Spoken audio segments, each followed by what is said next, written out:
اینجا معبد آمون است. ما امروز در مراسم صبحگاهی بیدار شدن آمون، خدای بزرگ مصریان، شرکت میکنیم. یعنی آمون خدای بزرگ مصریان شب را در خواب بوده؟ آری، آمون و خدایان دون پایه تر از او شبها را استراحت میکنه. اگر شبانگاه بنده محتاج به راز و نیاز به خدای خیش باشد باید چه کند؟ بندگان نیز چون خدایان باید شبها را استراحت کنند. خدایان روزها را برای مراجعه بندگان اختصاص دادند.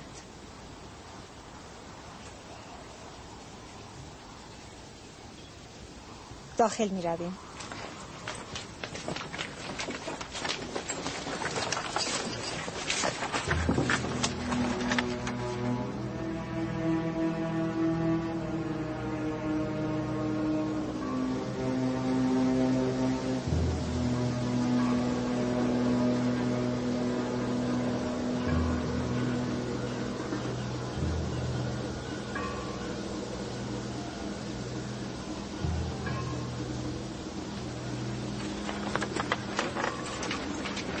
فقط پیروان آمون و اهالی مصر حق ورود دارند. ورود بیگانه ممنوع است.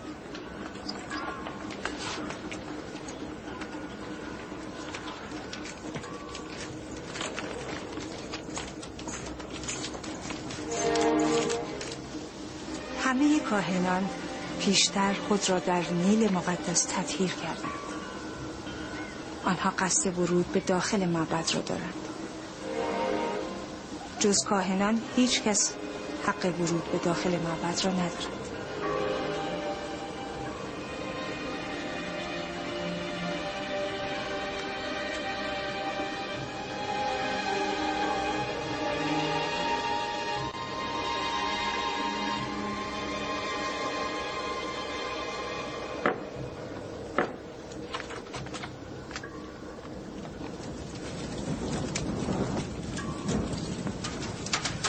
با آن وسایل آمون را شستشو داده تطهیر می کنند.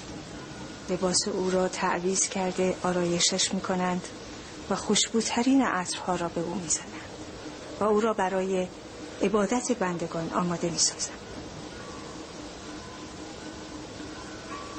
یعنی کسی نمی تواند در خلوت خود و یا در جای دیگر آمون را پرستش کند؟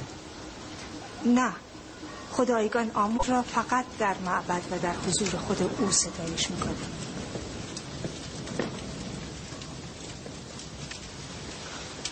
ولی من شنیدم که خداوند در همه جا هست.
ای روح بلند خداوندگار ما آمون که به آسمان ها پرواز کرده اینک به شمایل مادی و جسم زمینی خویش بازگرد تا بار دیگر امور بندگان و پرستندگان را در ید با کفایت خویش بگیری. ای خدای بزرگ آمون کریم، ای خدای بزرگ آمون کریم، در صلح و آرامش بیدار شو، در صلح و آرامش بیدار شو.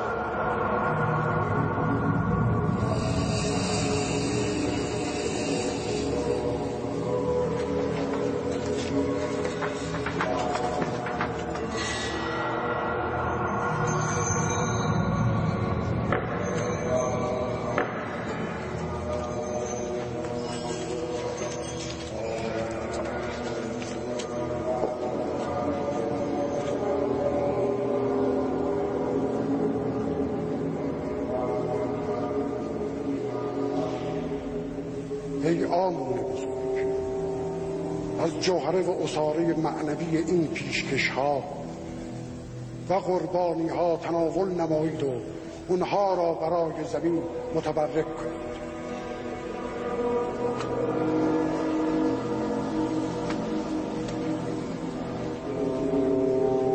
کافی است، بردارید بین کاهنان و مردم تقسیم کنید.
میبینی آمون چه زیبا شده؟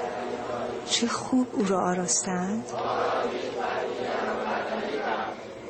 پرستندگان او زر و زیور او را بر نمیدارند؟ نه، کاهنان مراقبند.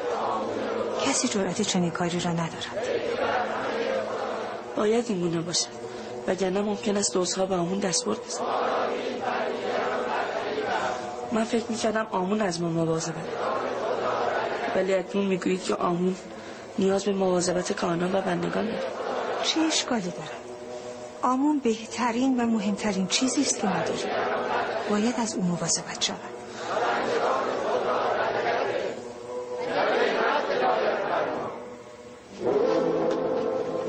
برکت باد بر شما بندگان من آمون را از استراحتگاه شبانگاهان به اداره امور بندگان باز گشتم.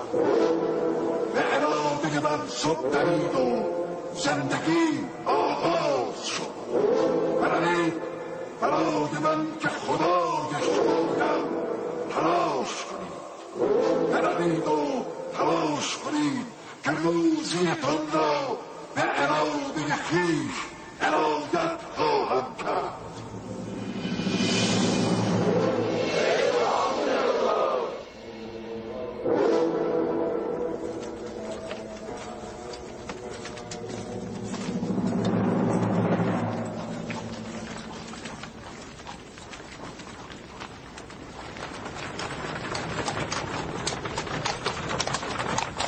ببخشید بانو، این آمون بود که سخن میگفت؟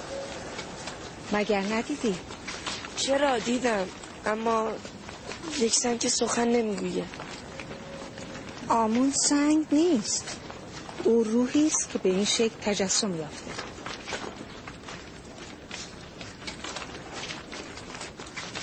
مرا ببخش. آمون خدایی بی نیاز و تواناست. ولی من امروز نیازهای گوناگون او را دیدم. او به استراحت نیاز داشت، او به لباس و زیورالات و شستشو هم نیاز داشت، او حتی برای حرکت کردن به یاری کاهنان نیاز داشت. او توان مواظبت از خود را نداشت، به کمک دیگران نیازمند بود. او به جا و مکان و زن و فرزند و خیلی چیزهای دیگر نیازمند بود. یعنی ما که خود راه می‌رویم توان پوشیدن، تزیین و شستشوی خود را داریم، از آمون بی نیازتریم؟ نیستی؟ در برابرش احساس عجز کردم. او فقط ظاهرش یک کودک است. توان پاسخگویی به بسیاری از سوالاتش را نداشتم. بسیاری از پاسخها برای خودم هم قانع کننده نبود. او بسیار زیرک است. نگران نباش، من او را با خود به معبد برده و همه چیز را به او خواهم آموخت.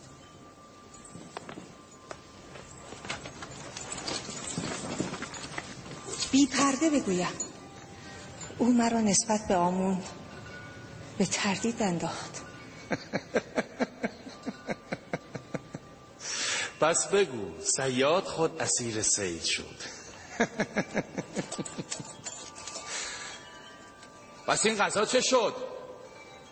آنقدر گرسنه‌ام که میتوانم گاوی را به تنهایی ببرم.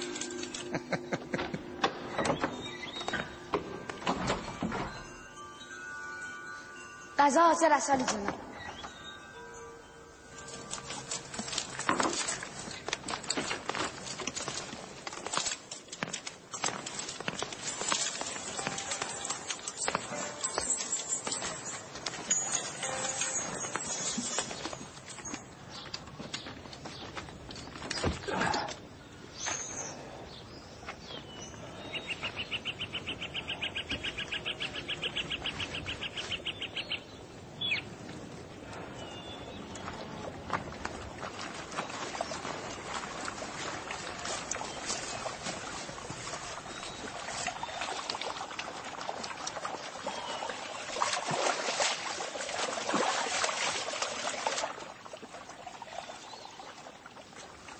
پدر کلبه احزان را تمام کرد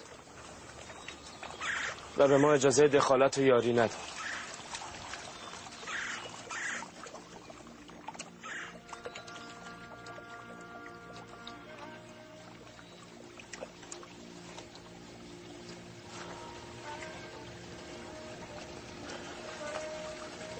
این کلبه احزان من است، کلبه‌ای که مابقی عمر را در آن سپری نموده و در فراق یوسف مویه خواهم کرد و در سر این راه در انتظار بازگشت او خواهم بود. پدر، شما فکر میکنید برادرم یوسف باز میگردد؟ تردیدی نیست دخترم، ما همیشه باید منتظر بازگشت او باشیم. نمیخواهی یوسف را فراموش کنی؟ چگونه فراموش کنم؟ اگر او مرده بود چند روزی را به سود می‌نشستم و تمام میشد. اما چون نمیدانم که او در چه حال است، مدام از خودم میپرسم که اکنون چه میکند؟ چه بلایی بر سرش آمده؟ آیا در چنگ راهزنان گرفتار آمده؟ در دام برده فروشان اسیر است؟ آیا او را به گناه آلودند؟ سیر است یا گرسنه؟ پوشیده است یا برهنه؟ آرام باشید نبی خدا، چرا این همه خود را رنج میدهید؟ غم مرگ عزیزان را کرانه ای هست، اما درد هجران و فراق جاودانه است. با این همه من صبر پیشه می کنم و این هجران را به امید وصال در انتظار می مانم.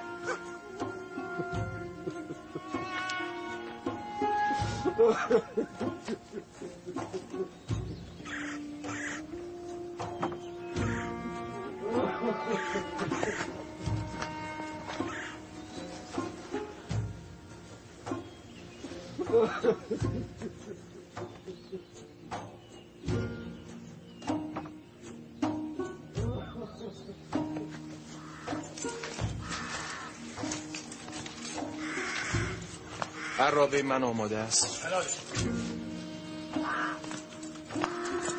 حتما باید او را با خود ببرید. آری، آمنحتب وصف او را شنیده. او را هم نزد آمنحتب خواهم برد، هم به معبد. فکر میکنم بی نتیجه است. او را کودک تصور نکنید. او چون درختان کهنسال نیست، جوان است و انعطاف پذیر و به سهولت تغییر میکند. با او چه سخن بگویم عظمت آیین مصر و قداست آن را خواهد شناخت.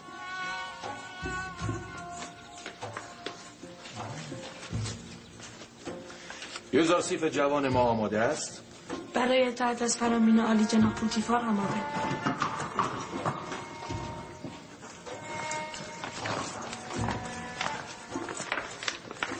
یوزاسیف، عرابه خطرناک است، مراقب خودت باش.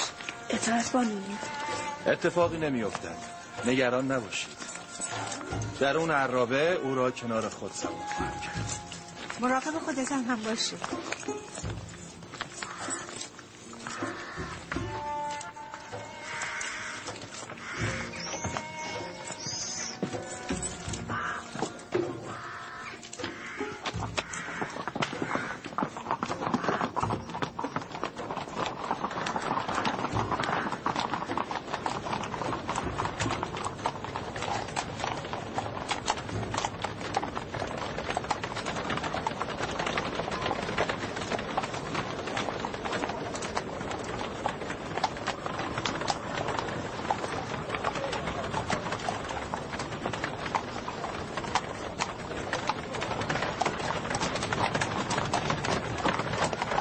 سربازان آمون مشتی خودسر، اغتشاشگر و قدرت طلب هستند. این سیلوها متعلق به معبد آمون است. هر ساله بخش اعظم قلعه مصر در اینجا ذخیره می‌شود. گویی کاهنان سیری ناپذیرند.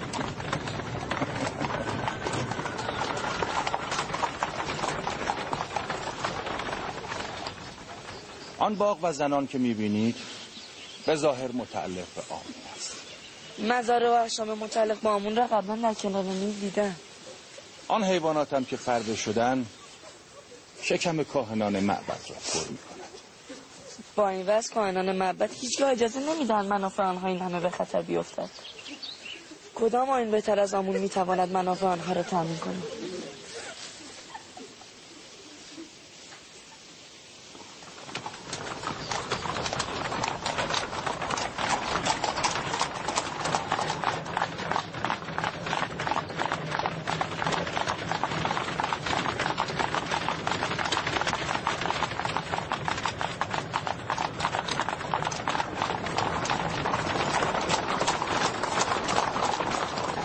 این هم یکی از راه‌های حفظ پیروان آمون.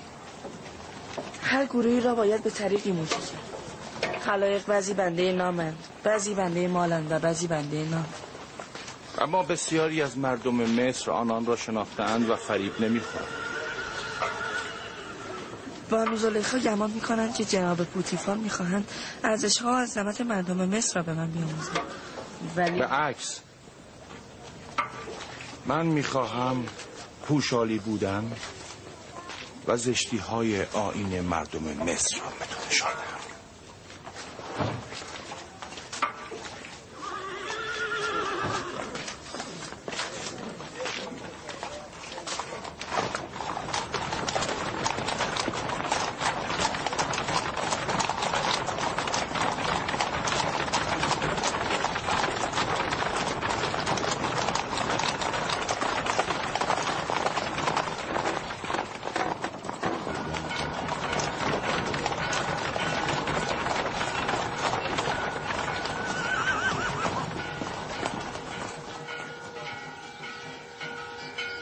اینجا قصر آمنحتپ سوم، فرمانروای بزرگ سرزمین مصر است.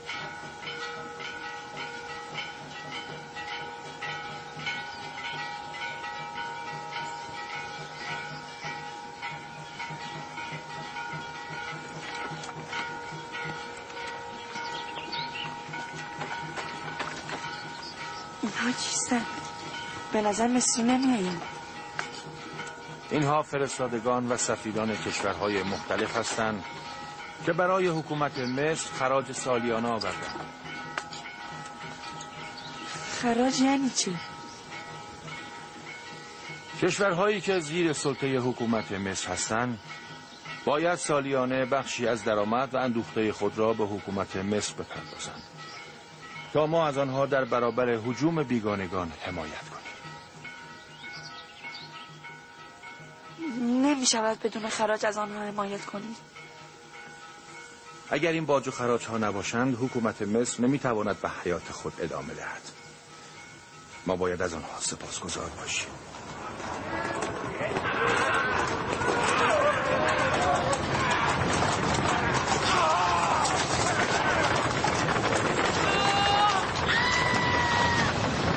این وحشی ها سواران و قشون معبد آمون هستند. تو اینجا بمان؟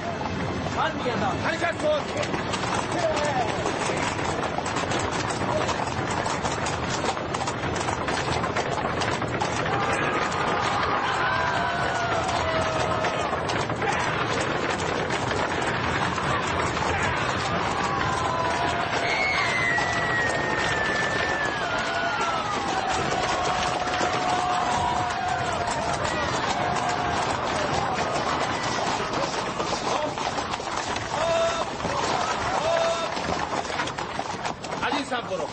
باید راه را بر آنان ببندیم. حرکت کن!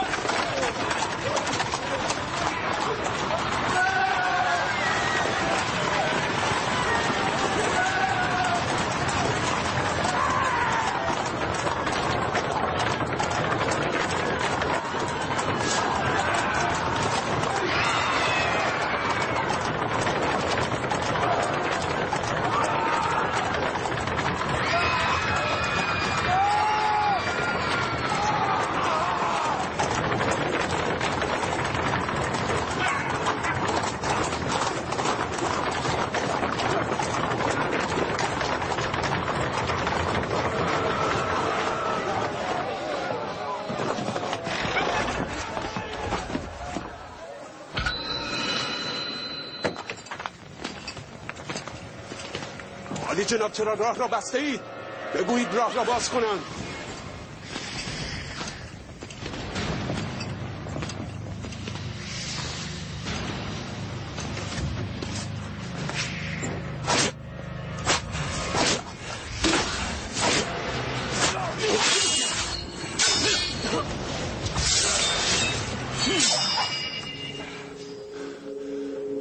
بار دیگر موجب اختشاش در شهر شوید، با زبان شمشیر با شما سخن خواهم گفت، نه با زبان تازیانه. دیگر تکرار نشود.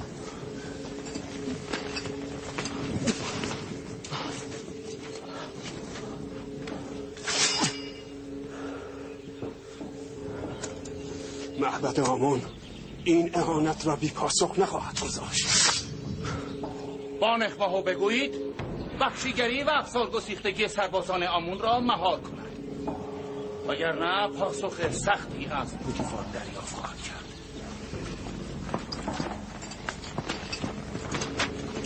حرکت کن. حرکت کن.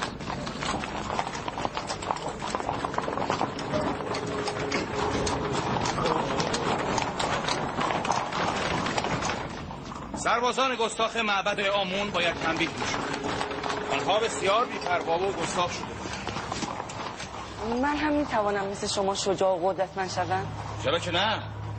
اگر اشتیاق داری نزد رودامون برو و تمرین کن. آموختن فنون رزم برای تو ضروری است.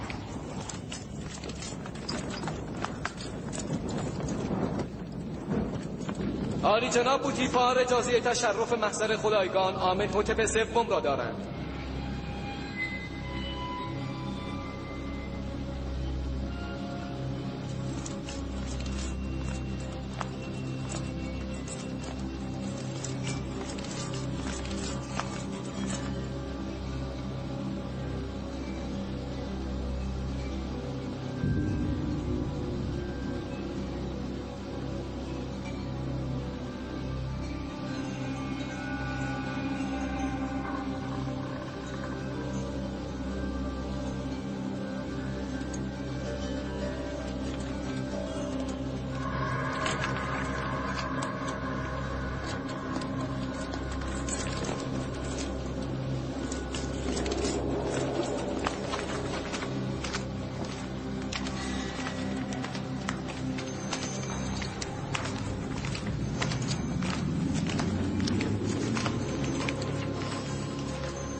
درود بر فرمان روای مقتدر و خداوندگار مردم مصر، فرزند خدایان عالی جناب آمنحتپ.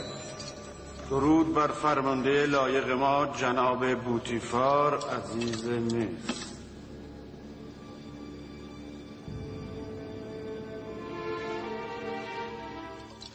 بوتیفار.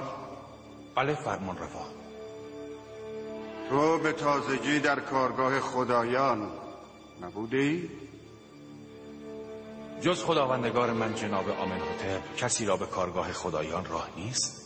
گفتم شاید خدایان با دست خیش این کودک را سرشته و به تو هدیه کردن. این دورانه چیست؟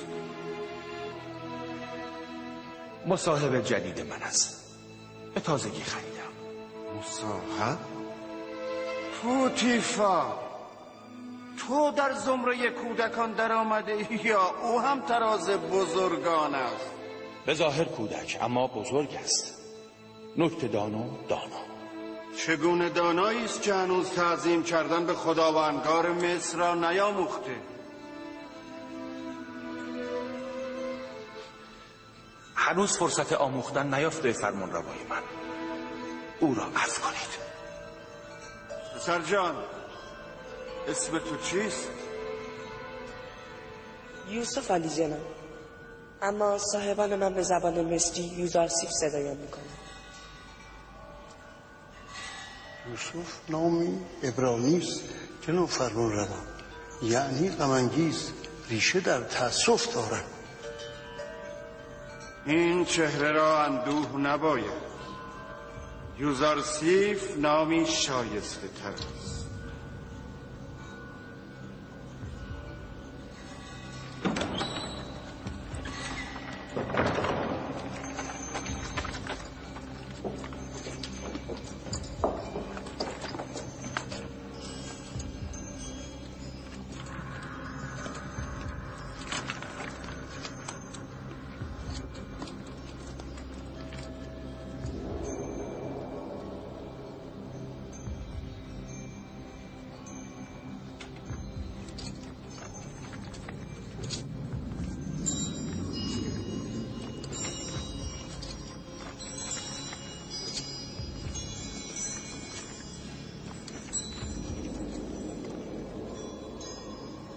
بسیار خوب یوزارسی. بوتیفار مدعی است که تو نکته‌دار. شکوه و عظمت مصر را چگونه می‌بینی؟ اگرچه اظهار فضل در محضر بزرگان دور از ادب است، اما حال که فرمان روا هم میکنند سخن میگویم. عظمت و بزرگی مصر برای من حیرت آور است. مرا به یاد کوههای بلند و صخره‌های بزرگ میاندازد. ولی من فکر میکنم که تپه‌ای سرسبز و کوچک بهتر از صخره بزرگی است که علف برای خوردن گوسفندان نداره.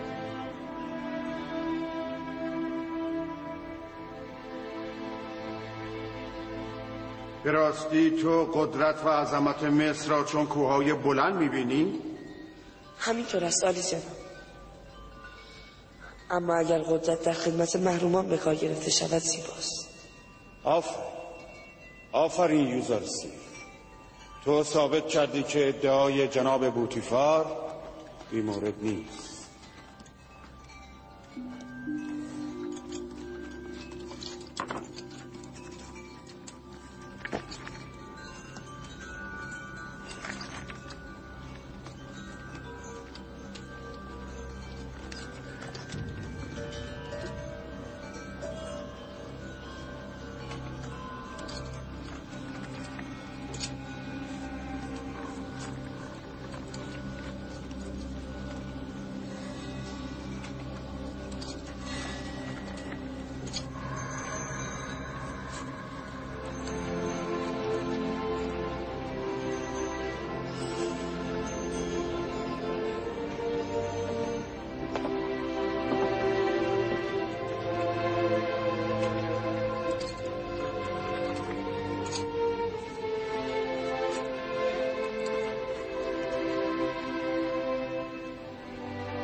این تعظیم دور از شأن جانشین فرمان رواست.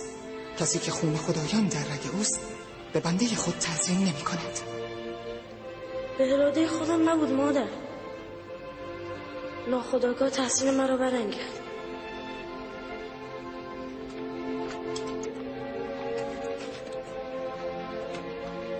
آیا جناب بوتیفار فقط برای معرفی همصحبت خود به اینجا آمدن؟ نه خیر خداوند می‌باره. و شکایت از خودکامگی و توحش سربازان آمون به خدمت رسیدم. هر روز در گذرگاه‌ها و معابر عمومی قائل به ما می‌کنند. از هیچ قدرتی بیم ندارند و از هیچ قانونی پیروی نمی‌کنند. خودسری را به نهایت رساندند. بیمان دارم که اگر با آنان برخورد نشود بر علیه حکومت مصر دست به اقدام می‌زنند. مخالفت با آمون و کاهنان معبد کفر است. حساب آمون با کاهنان معبد جداست. همانقدر که به آمون معتقدیم در سرکوب کاهنان خودسر و اغتشاشگر باید می‌گذشت باشد. ولی مایل به برخورد عجولانه نیست. برای آنها نقشه هایی دارم تا فرصتی مناسب و تصمیمی درست با آنها مدارا کنم.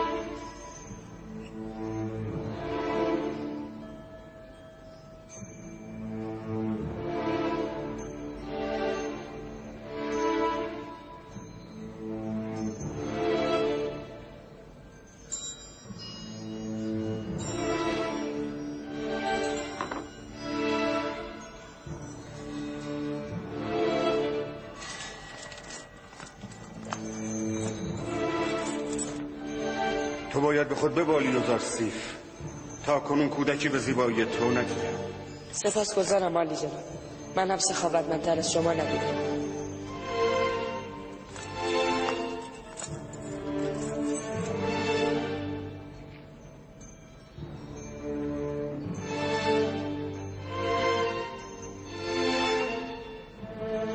نبردی سخت در پیش داریم. آماده باش.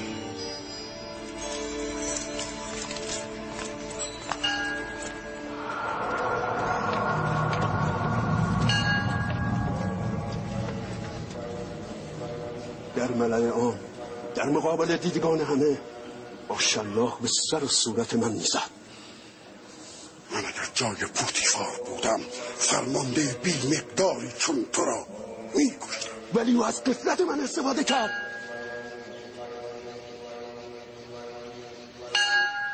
اگر قصدش را میدانستم لحظه ای مجالش نمیدادم. او حقیرتر از آن است که بخواهد در مقابل من بایستد. بر در خانه صاحب خود شیری، اما در برابر پوتیفار روباهی بیش نیست. لافتنی بس است. بگو چه باید کرد؟ قصه‌ای که در برابر خانه خود پاس میکند چه میپرسی؟ چه میدانم چه باید کرد؟ من تردید ندارم پوتیفار و اربابش هر دو دشمن خدایان و خصوصا آمون هستند، اما نمیدانم چه باید کرد. معلوم است چه باید کرد. هر دوی آنها باید مجازات شوند، آن هم به سختی. چه کسی میخواهد او را مجازات کند؟ تو یا آن سربازان بی‌مقدارت؟ من اگر سربازان بیشتری داشتم تبس را از لوث وجود او پاک می‌کردم. تو اگر مرد جنگ بودی امروز نشان میدادی. پوتیفار و اربابش آمنهوتپ هر دو در اوج قدرتند. در صورت بروز جنگ بین معبد و دربار معلوم نیست که ما پیروز شویم. بهتر است فعلا با اونها مدارا کنید تا موقعیت مناسبی پیدا شود.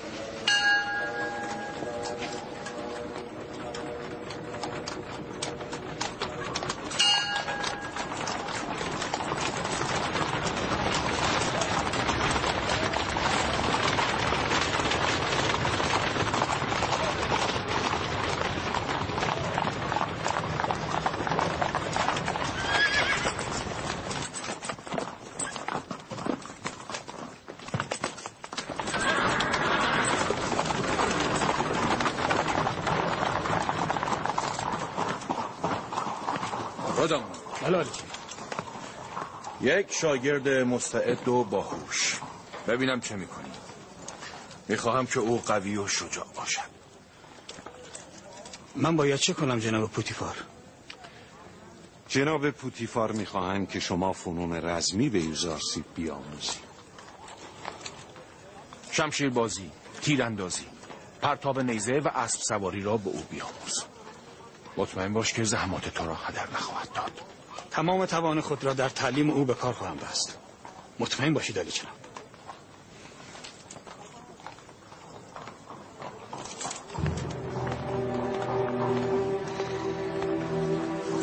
با من بیا.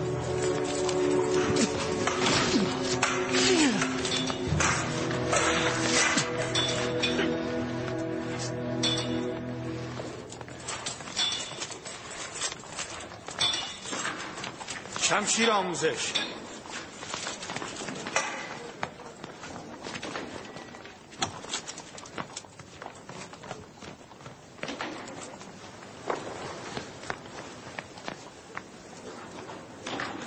این شمشیر است؟ شمشیر کودکان. آن که می‌خواهد شمشیر پولادین به دست بگیرد ابتدا باید شمشیر چوبین را تجربه کند. آماده ای؟ از خودت دفاع کن. آفرین. تو باید مانع اصابت شمشیر من به خود باشی. آفرین. آماده؟ اگر شمشیر بود اکنون شکمت را دریده بودم. اکنون تو بزن. من به شکم شما بزنم؟ آری محکم بزن. دردتان میگیره. دلم راضی نمیشه. آنچه میگویم عمل کن. بزن. بسیار خوب. خودتان خواستید.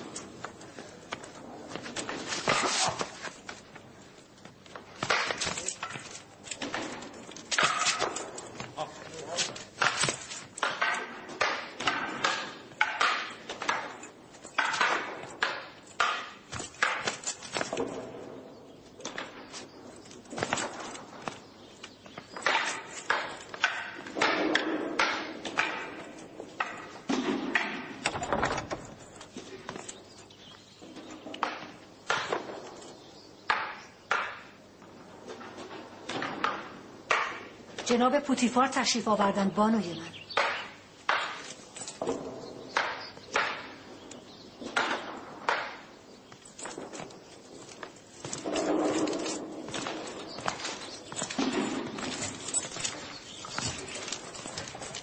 درود بر خداوندگار من از جناب پوتیفار. درود بر بانوی زیبای من زلیخا. اینجا چه میکنی؟ شمشیربازی یوزرسیف را می‌نگرم. گشت گذار امروز در شهر چگونه بود؟ او باید از نازپروردگی و ناپختگی به در آید. امروز به هنگام عراب رانی و تعقیب سربازان آمون ترسیده بود. شما با سربازان آمون درگیر شدید؟ پادیامون باید تنبیه میشد. پس از درگیری من و یوزرسیف به قصر آمنهوتپ رفتیم. امروز یوزرسیف سرافرازم کرد. او خیلی زیرک و باهوش است. پاسخهای نغز او به سوالهای فرمانروا ستودنی بود. آمنهوتپ رشته ای از مروارید گردن خود را به او هدیه داد و آمنهوتپ جوان هنگام انداختن آن به گردن یوزرسیف ناخودآگاه به او تعظیم کرد. نه، ممکن نیست. همه حاضرین در آن لحظه چون تو در حیرت بودند و آمنهوتپ جوان را منع می‌کردند. من به تو گفته بودم که از اون منافع زیادی به ما خواهد رسید.